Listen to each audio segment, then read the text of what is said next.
This channel does not promote any violent, harmful, or illegal activities. All content provided by this channel is meant for an educational purpose only.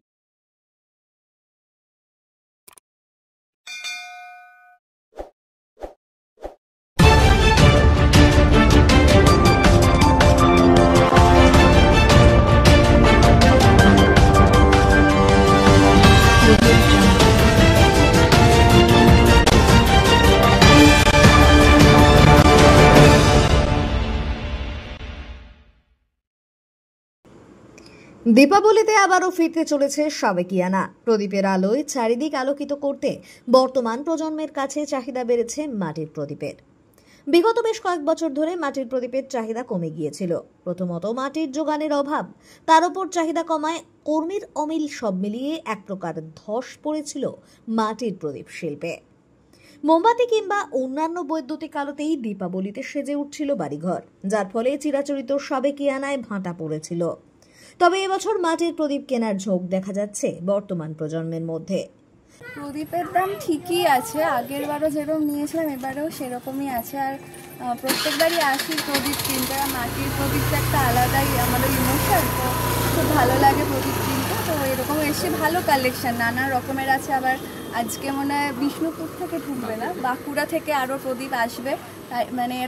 মানে এক দুদিন পরে এলে আরও প্রদীপ পাওয়া যাবে ভ্যারাইটি। আর এই দোকানে প্রচুর রকমের প্রদীপ থাকে, তো আমি প্রত্যেকবারের মতো এবারেও এসেছি কিনতে। এখন আবার নতুন করে হচ্ছে, মানে যদিও আমরা টুনি লাইট লাগাই নানা রকম মিনিয়েচার বা এরকম এলইডি নানা রকমের, কিন্তু তাও মানুষ ভুলে যায়নি। মানে এখন আবার নতুন করে আমরা যেমন আমি মেনলি নিচ্ছি পেন্টিং করার জন্য, তো এখন পেন্টিং মানে থালার উপরে পেন্টিং করে সেখানে 14 প্রদীপ সাজিয়ে এই ব্যাপারটা এখন মানুষ খুব এনজয় করছে আর নিচ্ছেও, বাড়িতে সাজাচ্ছে, প্রদীপ জ্বালাচ্ছে। আমার মনে হয় আবার ফিরে আসছে মানুষ, আবার পুরনো জিনিসগুলোকেই ভালোবাসছে। এটা কি ঐতিহ্যকে রক্ষা, মানে একদমই তাই, ঐতিহ্যকে মানে রীতিনীতি যেটা আছে আমাদের, মানে একদম 14 প্রদীপ দেওয়ার যে রীতিনীতি সেটা কিন্তু হারিয়ে যায়নি, আবার সবাই ফিরে আসছে। মাঝখানে মানুষ হারিয়ে গেলে আমার মনে হয় বাঙালিরা আবার পুরনো ঐতিহ্যকে মানে ট্র্যাডিশনকে পছন্দ করছে। বাঙালির নস্টালজিয়াকে উস্কে দিয়ে স্বমহিমায় ফিরে এসেছে মাটির প্রদীপ, কিন্তু চাহিদা বাড়লেও যোগান সেভাবে মিলছে না। প্রথমত কারিগরের অভাব, দ্বিতীয়ত প্রাকৃতিক বিপর্যয়। বিগত কয়েক বছরে মাটির প্রদীপের চাহিদা সেভাবে না থাকায় বাধ্য হয়েই শিল্পীরা বিকল্প কাজে নিয়োজিত হয়েছেন, যার ফলে স্বভাবতই প্রদীপের চাহিদা বাড়লেও বর্তমানে শিল্পীর অমিল। তার উপর দোষর প্রাকৃতিক বিপর্যয়। প্রকৃতির ভ্রুকুটিতে বৃষ্টির বারবারন্ত, রৌদ্রের অভাবে শুকোচ্ছে না মাটির প্রদীপ। তাই চাহিদা বাড়লেও সেই মতো মাটির প্রদীপ যোগান দিতে অপারগ মৃৎশিল্পীরা। প্রদীপ বিক্রির জন্য লোক আসছে, লেকিন প্রদীপ নেই কারো কাছে। এত বৃষ্টি হয়েছে যে আমরা দিতে পারছি না।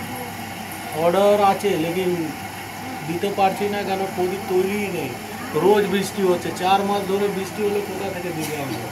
প্রদীপের প্রচুর ডিমান্ড আছে নাকি? হ্যাঁ, প্রদীপের ডিমান্ড বেড়েছে, লেকিন কারো কাছে নেই।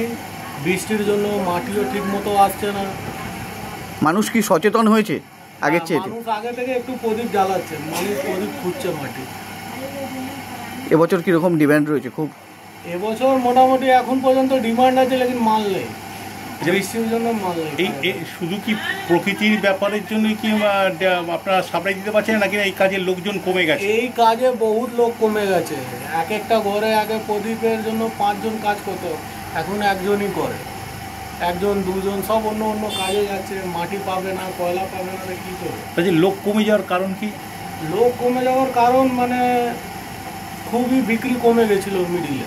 আচ্ছা, লোক কিনতো না, সব ওই মোমবাতি, লাইট, এলাস্টিক, প্লাস্টিক এইসবই ইউজ করে। তো কোথা থেকে হবে? সব ছেড়ে অন্য অন্য জায়গায় কাজ করছে। সচেতন হয়েছে, আর প্রদীপের অনেক ডিমান্ড।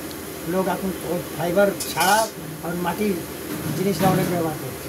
মানে ইলেকট্রিকের যুগেও এখন পুরো প্রাচীনকাল থেকে যে চলে আসছে সেটা লোক বজায় রেখেছে।